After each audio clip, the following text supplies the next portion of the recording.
আমার আর কেউ আমাকে সাহায্য করে নাই, কিন্তু এদিকে অনেক জুলাই আন্দোলনের পরিবার আছে আমার সামনে, কিন্তু খেরা কোনো সরকারের কোনো একটা কিছু পায়ও না। কিন্তু আমার পিছনে অন আছে ভাই, আমি হ্যাগর সমর্থন করি, কিন্তু আমার আন্দোলনে যারা যারা শহীদ হয়েছে, যারা যারা গুলি খাইছে, যারা যারা শহীদ পরিবার হয়েছে, আমার পাশে বাড়ি, আমার পাশের যেদিকে আমার 29 তারিখে আমার 5 তারিখে আমার এক ভাই আমার আর আগে পেয়ার ছিল দেয়, এরপর জানো করে মনে করে যাত্রা করে গিয়ে গুলি খায় আমার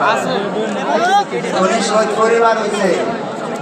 শহীদ পরিবার হয়েছে। আমার দুটো সন্তান আছে, আমার দুটো সন্তান